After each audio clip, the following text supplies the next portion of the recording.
boss, dito na naman kayo sa paborito ninyong segment, ang Fridays, kung saan naman tayo namamasyal at saka nagka-testing ng kung ano-anong Fridays experience. And since Fridays ngayon, meron akong hawak na sobre. Yes, sobre. Hindi po ako mag-aanak sa binyag o magbibigay ng pera ngayon. Ha? Na sputing po kasi ako ngayong araw na ito. Kasi ngayong araw nito is very special. Andito kami sa isang exclusive place kung saan magko-concert ang legendary singer na si Jackie Magno. Kaya, samahan niyo kami.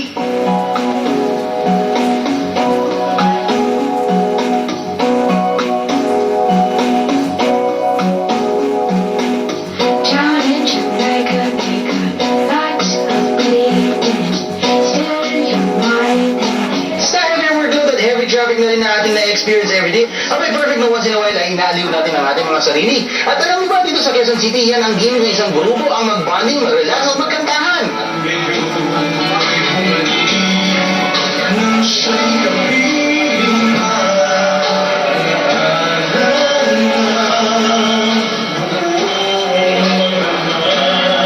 At syempre kasama ko today, this morning, ang napakagandang organizer, si Atty. Dot. Good morning, Atty. Good morning, Carby. How are you today? Thank you for inviting me. Ano nga bang meron dito?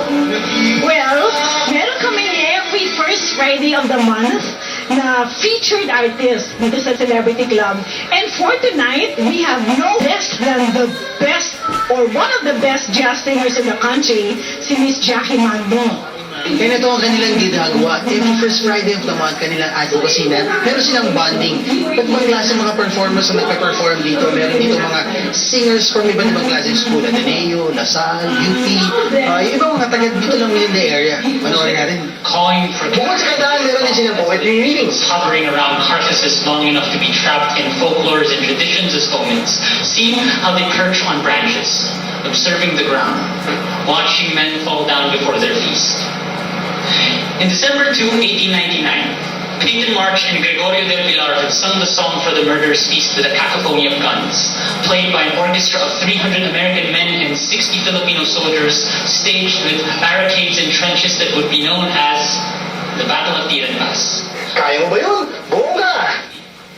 At syempre, hindi mawawala ang ating special guest na batikang mga awit na si Tita Jackie Magno.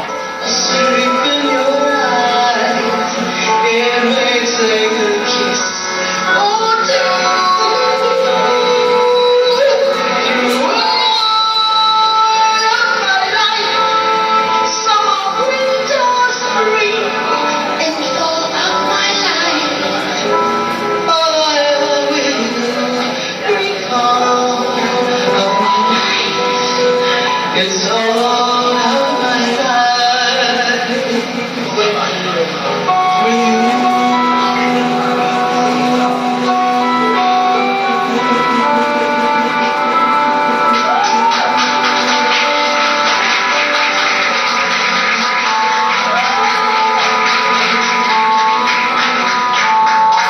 Nakaka-relax, di po ba? Samahan niyo po kami next week at ipapasyal namin kayo sa isang lugar kung saan sigurado mag-i-enjoy ka! Ako muli ang inyong ka-Fridays Barkada si Carby Salvador. See you again next week here at Good Morning.